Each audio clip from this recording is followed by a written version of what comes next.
नमस्कार, मैं नयन कुमार। आइए जानते हैं धनु लग्न वाले की कुंडली के 12 भाव में गुरु किस प्रकार फल देंगे। अगर गुरु आपके लग्न में है तो अचल संपत्ति का योग बनेगा। गाड़ी घोड़ा घर द्वार से लेकर जो भी अचल संपत्ति हैं उनके बहुत ज्यादा योग बनेंगे। धार्मिक प्रवृत्ति के होंगे आप, यानी कि धर्म कर्म में व्यक्ति विश्वास करता है, धार्मिक प्रवृत्ति होता है, धार्मिक यात्रा भी करवाता है और ये समझिए कि काफी ज्यादा अच्छा प्रतिष्ठावान होते हैं। दूसरी चीज क्या है, माता से भी लगाव होता है, माता से संबंधित प्रॉपर्टी के भी योग बनते हैं और ये समझिए कि एक अच्छा प्रतिष्ठावान हो जाता है। अगर मान लीजिए कि गुरु यहाँ गुरु आपको विद्या में भी प्रबल करता है, विद्या भाव का अच्छा योग बनाता है, मास्टर डिग्री वगैरह का योग निश्चित बनाता है, पीएचडी मास्टर डिग्री, टीचर वगैरह का भी योग बनने का बनाता है। अगर गुरु द्वितीय भाव में नीच का होकर बैठा है तो यानी ये समझिए कि अपने पैतृक संपत्ति को संयोग के व्यक्ति नहीं रख पाता है। दूसरी बात होती है, इनके जो रिश्तेदार वगैरह होते हैं इनका कभी साथ देने की कोशिश नहीं करते हैं, इन्हें अकेला जूझना पड़ता है, इन्हें पैसा जो है जमा इनकी नहीं हो पाती है और वो सारे मतलब कि इन्हें आप जिस तरीके से मानिए जो भी इनके मित्र होते हैं, रिश्तेदार होते हैं, दोस्त होते हैं, वो इन्हें ठगने की भी कोशिश करते हैं। दूसरी बात क्या है, थोड़ा सा हालांकि सरल भाषी होते हैं लेकिन जो है मतलब ये समझिए कि कमाई हुए संपत्ति का भी भोग, अचल संपत्ति का भी भोग नहीं हो पाता है। कोई जमीन जायदाद ले ले तो उसमें भी दुविधा में पड़ जाते हैं। गुरु की दृष्टि षष्ठ भाव में है, थायराइड या डायबिटीज के योग बनते हैं और गुरु की दृष्टि अष्टम भाव में, वो हालांकि उच्च है का है तो यहाँ पे थोड़ा खानदानिक प्रॉपर्टी रहती है इनके पास जो इनका सहारा होता है। गुरु की दृष्टि अगर देखिए तो दसम भाव में है, यानी एक अच्छा योग्य टीचर प्रोफेसर ये सब बनने की क्षमता तो होती है। दूसरी बात क्या है, अगर गुरु तृतीय भाव में हो तो इन्हें ये समझिए कि अपने सामर्थ्य पे बहुत ज्यादा भरोसा होता है, ये हमेशा दिमाग से काम लेते हैं, ये कोई भी चीज में तभी आगे बढ़ते हैं जो इनका दिमाग अच्छा। दूसरे की बात पे जल्दी ये नहीं रहते हैं, ये हमेशा जो है अपने कानों द्वारा सुने हुई बात को ज्यादा मतलब कि वैल्यू देते हैं और उस दिशा की ओर आगे बढ़ते हैं। लेकिन कभी कभी क्या है कि इनमें एक ये होता है कि एक तो घर से ये दूर प्रोग्रेस करते हैं, लेकिन कभी कभी एक अवगुण भी इन्हें पाया जाता है, ये है कि ये कोई चीज में ये समझिए कि वो गलत है या सही है ये नहीं देखते हैं, बस उस राह की ओर ये लग जाते हैं। कभी कभी इसके कारण इनका परिणाम जो है गलत निकलता है, जिसके कारण से जो इनका लक्ष्य था या जो इनका जो है समूह है, ये एक तो लक्ष्य खराब होती है, इनके समूह भी इनसे परेशान हो जाते हैं। जैसे दोस्तों का समूह हुआ, नेटवर्किंग जो हुआ, वो भी इन्हें जो है वैल्यू नहीं देने लगते हैं। इसलिए चाहिए कि इन्हें मतलब कि थोड़ा सा सुनियोजित ढंग से पर काम करने की प्रवृत्ति को रखे। हालांकि भाई बहन से अच्छा लगाव होता है। अगर यहाँ देखिए, यहाँ अगर गुरु चतुर्थ भाव में है, सौकरी है, अचल संपत्ति का योग बनता है। हालांकि यह तृतीय भाव में गुरु, सप्तम भाव में पत्नी पढ़ी लिखी मिलती है, अच्छे घर की मिलती है और जो है पूजा पाठ करने वाली धार्मिक होती है।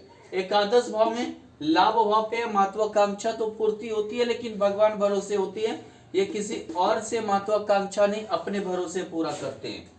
गुरु चतुर्थ भाव में अचल संपत्ति का योग बनता है, माता का सुख बनता है, हंस योग बनता है, दोनों जगह सौगरी गुरु है तो दोनों जगह लग्न और चतुर्थ में हंस योग बनता है अगर गुरु रहे तो।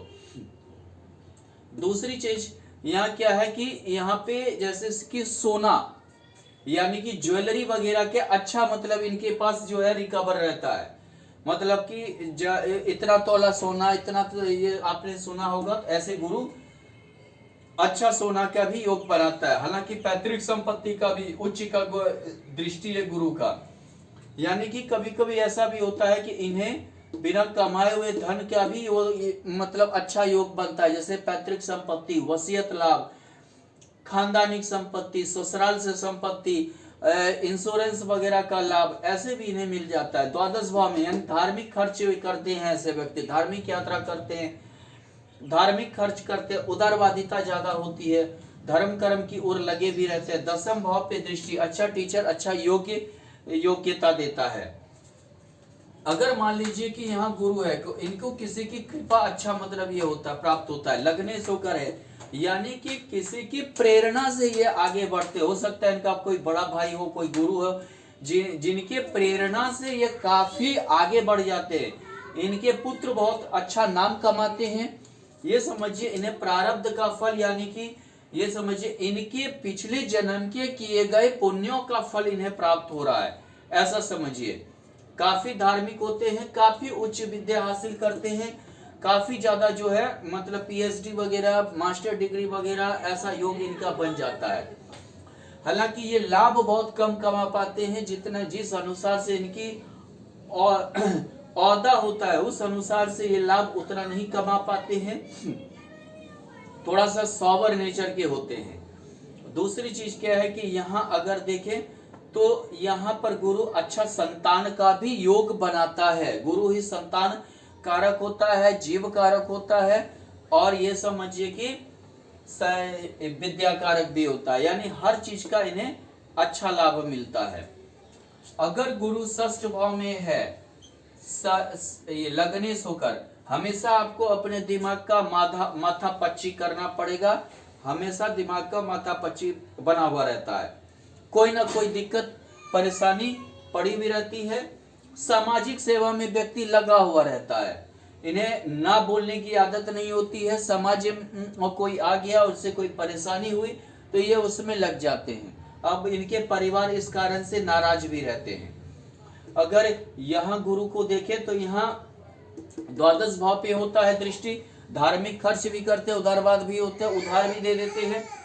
यहाँ गुरु की दृष्टि दसम और द्वितीय भाव पे है। अगर यह दसम भाव पे है तो कर्म क्षेत्र की ओर ये करता है।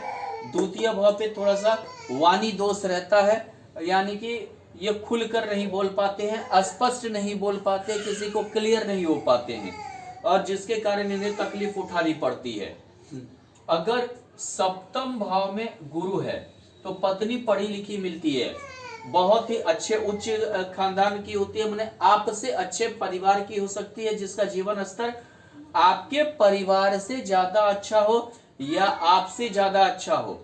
ऊपर से जो है यानी हो सकता है कि ये समझिए कि आपके परिवार से समझिए या कुल खानदान से समझिए, या यहाँ पर गुरु कभी कभी अगर लव मैरिज करवा दिया तो ये सहयोग रहा तो ये समझिए कि आपकी शादी आपसे अच्छे परिवार में होगी या ऊंचे जाति में होगी, इस टाइप के योग बनते हैं। एकादश भाव और तृतीय भाव यानी भाई बहन से, बड़े भाई बहन से या छोटे भाई बहन से जो भी हो उससे संबंध अच्छा बनाता है।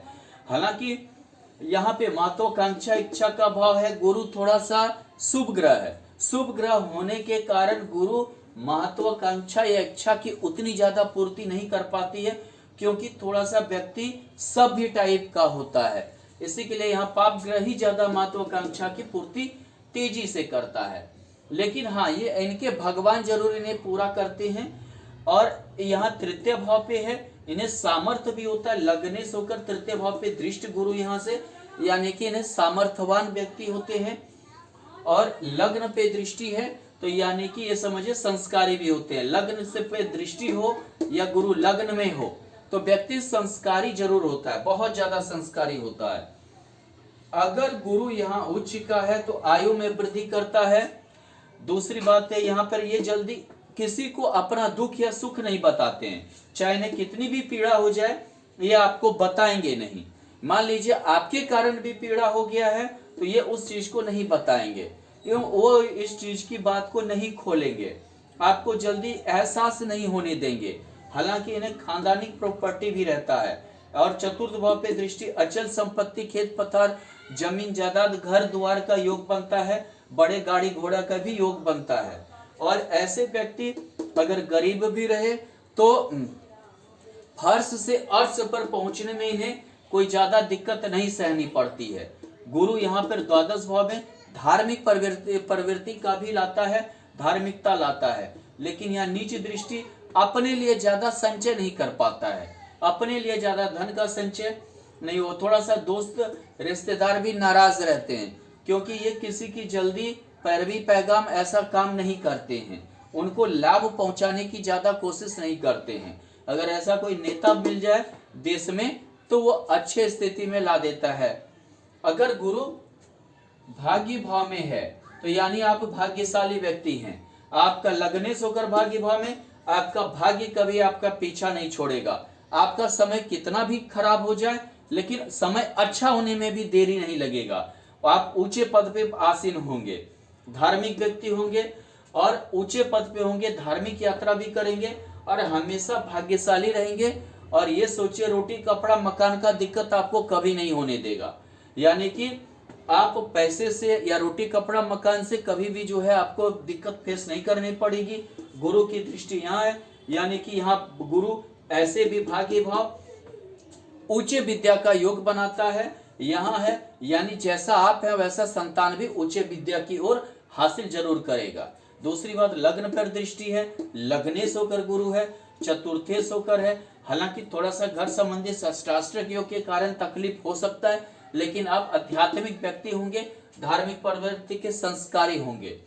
अगर गुरु दसम भाव में है, आप शिक्षक बन सकते हैं, टीचर बन सकते हैं और या नहीं तो कोई धार्मिक ज्ञाता बन सकते हैं। हालांकि यहाँ भी आप बन सकते हैं, यहाँ भी बन सकते हैं, ज्ञाता बन सकते हैं। दूसरी बात द्वितीय भाव में धन संचय बहुत कठिनाई से आपको होगी। चतुर्थ भाव में हालांकि आपको पहले से ही घर द्वार की दिक्कत नहीं होगी, आपका घर द्वार गाड़ी घोड़ा सब कुछ रहेगा। यहाँ आपको थोड़ा डायबिटीज का योग बनेगा, डायबिटीज, थायराइड, पेट, गुर्दा ये सब की समस्या गुरु देता है। थोड़ा चतुर्थेश होकर दृष्टि है तो कोई चीज के लिए लोन वगैरह की भी समस्या आपको दे सकता है। दूसरी बात लग्नेश होकर दृष्टि है, यानी कि कर्म संबंधी आप बहुत ज्यादा माथा पैची करेंगे, बहुत ज्यादा जो है उस चीज की ओर आप सोचेंगे, संघर्ष थोड़ा सा आपका बना रहेगा, स्पर्धा थोड़ा सा आपका बना हुआ रहेगा। अगर मान लीजिए कि गुरु एकादश भाव में है तो ये आपकी यहाँ पर गुरु महत्वाकांक्षा इच्छा की उतनी ज्यादा पूर्ति नहीं करता है, क्योंकि गुरु यहाँ शुभ होता है। शुभ ग्रह ज्यादा जो है उथल पुथल नहीं मचा पाते हैं, जिसकी वजह से क्या है कि इन्हें भगवान का ही दिया हुआ बहुत कुछ मतलब मिलता है। अगर इन्हें कोई कष्ट भी हो तो भगवान हमेशा देने के लिए भी तैयार रहते हैं। लग्नेश होकर है, हालांकि महत्वाकांक्षा इच्छा तो रहती है, लेकिन गुरु थोड़ा सौम्य ग्रह है। अगर यहाँ पर गुरु के साथ कोई पाप ग्रह हो जाए तो ज्यादा मतलब कि थोड़ा सा इच्छा या प्रबल इच्छा की पूर्ति करता है। यहाँ पर चतुर्थेश होकर है, यानी कि बड़े भाई बहन से थोड़ा कष्ट होता है, हो सकता है कोई प्रॉपर्टी विवाद हो जाए। यहाँ दृष्टि है तो थोड़ा सा छोटे भाई बहन वगैरह से थोड़ा प्रेम को दर्शाता है। यहाँ पर पत्नी थोड़ा अच्छा हुआ काम करती है, या पत्नी इनसे बड़े पोस्ट पे हो जाए, या कोई जो है अच्छे मतलब कि पढ़े लिखे काम को वर्क को करे जिससे कि कुछ इन्हें लाभ हो। अगर गुरु यहाँ द्वादश भाव में है तो धार्मिक प्रवृत्ति को दर्शाता है, धर्म कर्म की ओर खर्च करवाता है और उदारवादी बनाता है। हालांकि यहाँ थोड़ा सा मोक्ष, गुरु और केतु द्वादश भाव में थोड़ा मोक्ष, लेकिन ऐसे व्यक्ति क्या है कि यहाँ पर लग्नेश होकर द्वादश भाव में हो गया, यानी इनसे बहुत ज्यादा दूसरा प्रेरित रहता है। ये धर्म गुरु बन सकते हैं, धर्म के गुरु होकर इनसे बहुत ज्यादा प्रेरणा कोई लेता है, इनके बहुत ज्यादा शिष्य हो जाते हैं। गुरु की दृष्टि यहाँ है, कोई अच्छा मठ या कोई अच्छा मतलब ये मिल जाता है।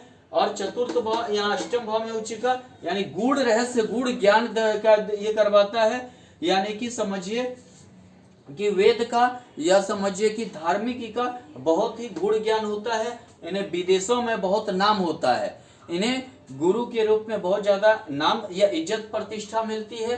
हालांकि यहाँ दृष्टि है तो थोड़ा सा स्टार्टिंग पीरियड में संघर्ष रहती है, बाद का जीवन ज्यादा अच्छा होता है। धन्यवाद।